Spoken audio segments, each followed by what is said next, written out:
Alright, this is the second episode of the Airy Marvel Adventures. I wrote the story, chose the characters. The only thing that is original really is my OC. A lot of these are my OC characters. There are some typos I tried to fix during the later episodes. Episode 3 is the end of the Marvel Universe arc. Then episode 4 will be a standalone story. It says in this the Green Knight is a combination of the Night and Moon Knight and the Green Knight. It's supposed to be the Green Knight is a combination of Moon Knight and Deku.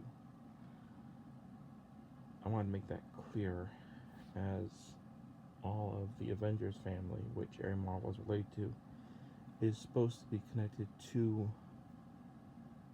Is supposed to all have a connection to Airy. Also, I didn't know how to spell Khonshu at the time, so that's why Airy Marvel's chant to summon the Green Knight doesn't specifically mention Khonshu.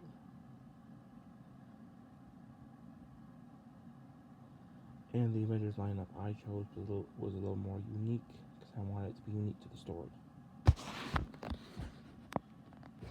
Okay, so let's get into Airy Marvel Adventures Episode 2. Airy Marvel meets the Avengers. And I hope you enjoy.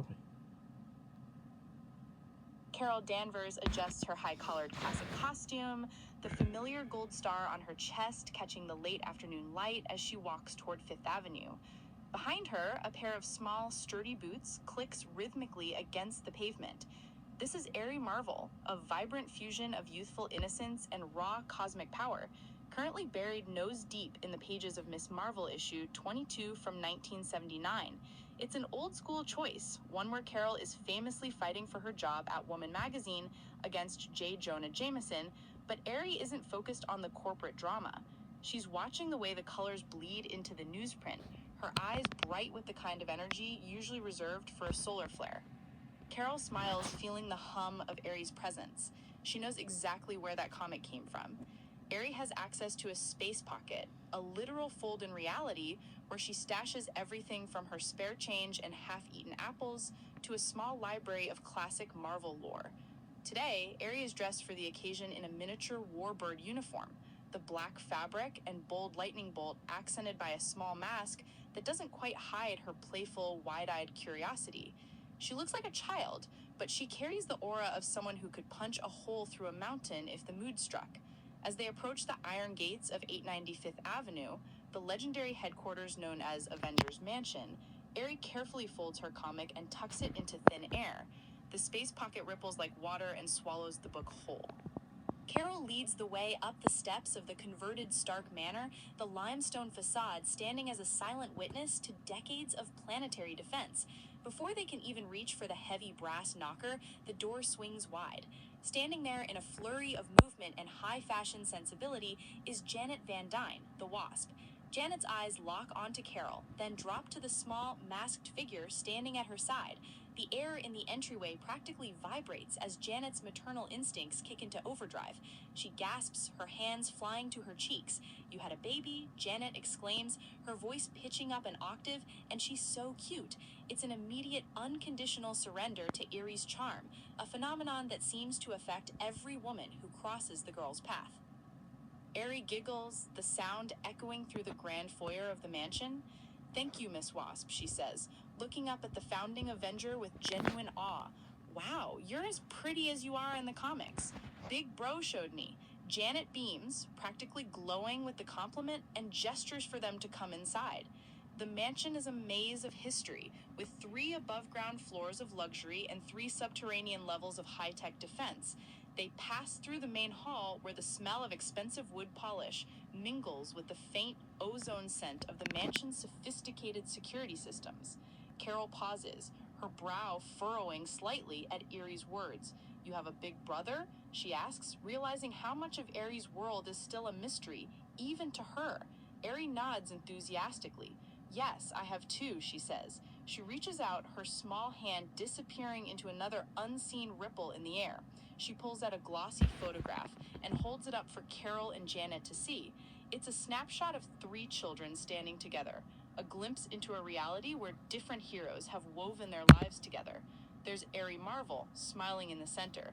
To her left is a boy who looks like a mix of the Green Knight and Moon Knight, his posture stiff and protective. To her right is a fusion of Mirio and Colossus, a figure known as the Ghost of Rome, looking solid and unshakable. Janet leans in, cooing at the image. "They are absolutely precious," she says, her fashion designer mind likely already sketching out miniature team uniforms for the whole trio. They continue deeper into the mansion, moving toward the communal living area where the day-to-day business of being an Avenger feels a bit more human.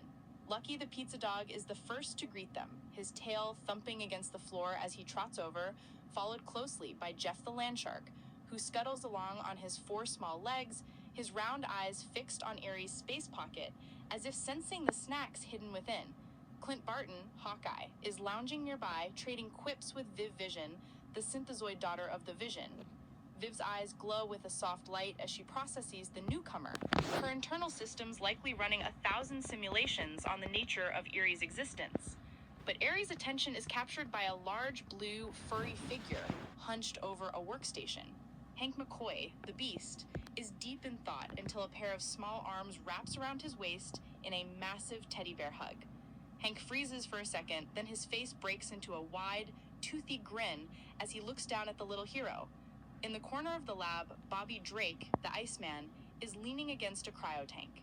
He watches the scene and lets out a loud, genuine laugh, the sound ringing through the room. It's a moment of rare domestic peace in a house usually defined by crisis. But the peace doesn't last. A low rumble starts in the floorboards, shaking the heavy lab equipment and causing the water in Jeff the Landshark's bowl to ripple. The mansion's foundations groan as the vibration intensifies, a sudden surge of energy that makes the hair on Carol's arms stand up. The temperature in the room seems to drop as a shadow stretches across the floor, and for a moment, the air feels heavy with the weight of something ancient and protective. Aerie steps back from the Beast, her expression shifting from playful to focused. She raises her head, her voice taking on an unexpected resonance that fills the lab. "Oh, mighty moon god, hear my plea," she calls out, her words echoing with a power that transcends her size. "Bring my champion to me." The space pocket doesn't just ripple this time. It tears open with the sound of rushing wind and a thick, swirling cloud of emerald smoke. The smell of damp earth and ancient forests floods the room, clashing with the sterile scent of the lab.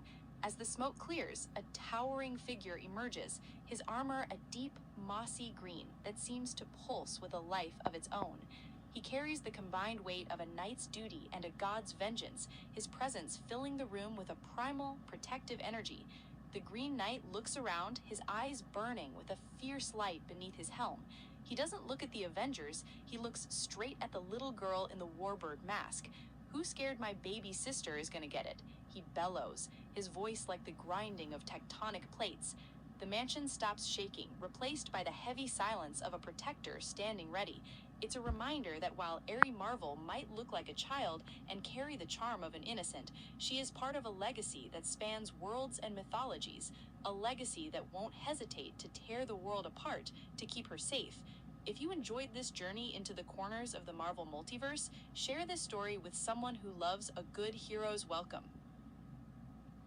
Alright, now stay tuned and wait till I put up part 3 to find out who the bad guys are. And like I said, part 3 will end the New York story arc, and then part 4 will be a solo story where we'll actually get to see the counterparts meet their Prime Universe counterparts in the My Hero Academia world. In that one, I changed the Ghost of Rome to the Spirit of Rome and fix up some of the flaws the AI seems to do. That's the problem when you're using AI. Anyways, hope you enjoyed this story. So comment, subscribe, hit the bell icon for new, and make sure to leave hashtag Aerie Marvel Adventures in the comments below.